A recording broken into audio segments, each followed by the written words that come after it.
Welcome back, ladies and gentlemen. Our Global Outlook segment is sponsored by Maury Beschloss's newsletter, Global Outlook. To receive a complimentary copy, just log on to our website, theworldreport.org. The second largest Russian energy giant hires DC lobbyists to target U.S. natural gas exports. And is China ready to dump its U.S. Treasury bonds? Maury, the first one concerns me more than the second one, that we're actually hiring lobbyists. I agree. Like... They're trying to cut us off at the pass. I mean, just what you were talking about a minute exactly. ago. In the our energy, our natural gas, our oil, our coal, we're trying to be cut out. I don't think playing hardball with Vladimir Putin is a good idea. No. Especially when you're a lightweight like the President of the United States. Whatever you think about him, and most people don't think well of him, when it comes to doing things. I think he's the most respected leader for his country, yes. doing the best for his people. There are three leaders in the world today, and there's no question in my mind about it. Vladimir Putin for Russia, Netanyahu, and Sisi in Egypt. Those are the three giants today. Unfortunately, none of them are running the United States. So the Russians are hiring DC lobbyists to go in and basically craft law that is going to go against the fracking, against the coal industry, against oil exploration. This concerns me greatly. How do you feel about that? It only concerns me. If I were Putin, that's what I would do too, because he's got a grip on Europe.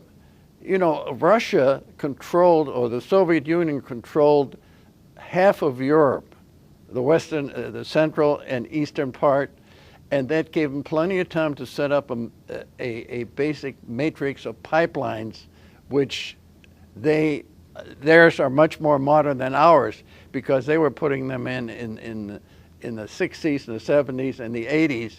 But it takes about 30 years to really come out with a huge area of pipelines as they did, and they have basically holding European countries hostage with it's mostly natural gas.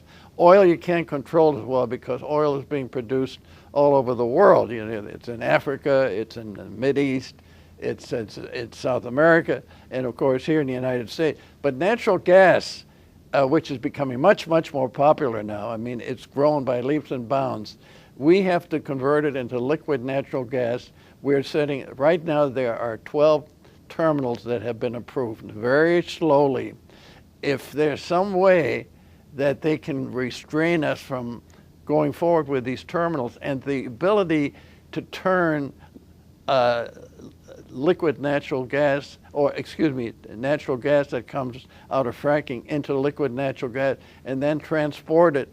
First of all, our price right now for a million British thermal units is the lowest in the world. It's $4. England is paying $9. Japan is paying $12. Central Europe is paying $15. You know who also is supporting what Putin is doing? China. No, you will never guess this. The chemical companies. The chemical companies have actually brought some of their production back here in the United States because of the low price of natural gas. And natural gas is a very big resource for them. So they are now siding with the idea of not allowing natural gas in this country, of which we have a profusion, we have a surplus of, and allowing, it should have been a major crash program to be able to get this done in the next 3 or 4 years. In the meantime, Europe is leveraged by Putin. I mean, there is no way out. You know what percentage of natural gas is now being used from Russia to all of Central and Western Europe? No. 45%. And you would look at it one way and say, well, if they cut off the supply to Europe, they cut off their customer. But Russia just signed a deal with China, which is one of the largest energy deals ever. Unbelievable. And so they don't even need the European customer anymore, really. I'm glad you brought that one up, because that is one of the greatest coups ever. Do you know that? And let me just jump in. Yeah. They're doing it without the dollar. They're trading in their own currency. Well, it's you don't need any dollar conversion, because it's strictly Russia and China. Mao Zedong and Stalin hated each other. There was never any love lost between Russia and China. Now you got Lin Ping and Putin, and they say, wait a second, the Chinese have to build a pipeline up to their border, and the Russians are building a pipeline out of the tundra of Siberia. You know what they're getting out of it? They are now being able to get down under the ice of Siberia and get natural gas and oil out of there.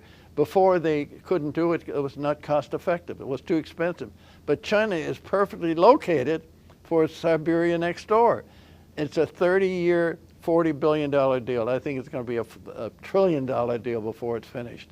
Now, speaking about China, are they getting ready to start dumping our treasury bonds? No, they're buying. This is so interesting you bring that up. Right now, there is such a move on our treasury bonds that you wouldn't believe. That's why the 10-year note is down at 2.41%. I never thought I'd see it. That's depression level percentages. The Chinese have gone back and bought again. Plus, remember, they're also buying assets here in the United States like they're going out of style. Now, continuing on that framework of China, Russia, the BRICS countries, should we be concerned about a de-dollarization coming from Russia, China, the Middle East? No, I think that's overplayed because of the fact that the United States is now the leading, certainly one of the leading export countries in the world, and so much money is coming into the United States for our assets that the central banks in the world find it much more easy to convert into dollars. It's easier for them. It's more manageable. And the idea, it used to be the British pound before the Second War. The British pound was king. Now it's a dollar, and the dollar is actually stronger than it's ever been. You see, we tend to mix up our political incompetence with the fact that we are still the most powerful country in the world. And soon to be Bitcoin. We need to take a short commercial break. Our political insider and moment in history are straight ahead. Again, if you missed any segments, just go to our website, theworldreport.org. You can view the entire show, just a specific segment, and make sure to like us and recommend